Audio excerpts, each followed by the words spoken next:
Hi to all, welcome back to my channel. Silk థ్రెడ్తో ఇక్కడ second లైన్లో ఒక లాక్ వేసుకొని అప్లో ఒక లాక్ వేస్తున్నాను. అని సింగిల్ లాకే. డౌన్ వచ్చేటప్పుడు థర్డ్ లైన్లో ఒక లాక్ వేసుకోవాలి. చూడండి, సేమ్ వీడియోలో చూపించిన విధంగా ఎడ్జ్లో 2 లాక్స్ వేసుకోవాలి. సెకండ్ లైన్లో సింగిల్ లాక్, ఫస్ట్ లైన్లో సింగిల్ లాక్. డౌన్ వచ్చేటప్పుడు సెకండ్ లైన్లో నేను లాక్ వేయట్లేదు, థర్డ్ లైన్లో నేను లాక్ వేస్తున్నాను, అది కూడా సింగిల్ లాక్. ఎడ్జ్లో వచ్చేసరికి డబల్ లాక్స్ వేసుకోవాలి. ఇది చూడడానికి కొంచెం కోన్ షేప్లో ఉంటుంది. ఇది ఫెదర్ స్టిచెస్, పికాకోక్స్కి అలాగే చిన్న చిన్న ఫ్లవర్స్ ఫిల్లింగ్లో కూడా ఇవి చాలా యూస్ఫుల్ అవుతుంది. ఎడ్జ్లో మటుకు డబల్ లాక్స్ కూడా నేను ఒకే ప్లేస్లో నేను వేయట్లేదు, అప్ అండ్ డౌన్స్ అంటే స్టెప్ బై స్టెప్స్గా నేను వేస్తున్నాను.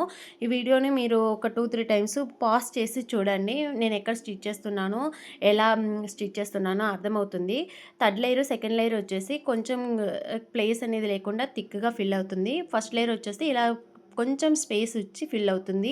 ఇలాంటి మరిన్ని వీడియోల కోసం నా యూట్యూబ్ ఛానల్ని ఫాలో చేయండి. ఎవరికైనా ఇంట్రెస్ట్ ఉన్న వాళ్ళకు కూడా ఈ వీడియోని షేర్ చేయండి. మీరు చేసే ఒక లైక్ వల్ల, ఒక షేర్ వల్ల చాలామందికి యూస్ఫుల్ అవుతుంది. మీరు షేర్ చేయకపోయినా పర్లేదు, నా వీడియో చూసేటప్పుడు ఒక లైక్ అయితే చేయండి. చాలామందికి నేర్చుకోవాలని ఇంట్రెస్ట్ ఉన్న వాళ్ళకి ఇది తప్పకుండా యూస్ఫుల్ అవుతుందని నేను అనుకుంటున్నాను. Please support me.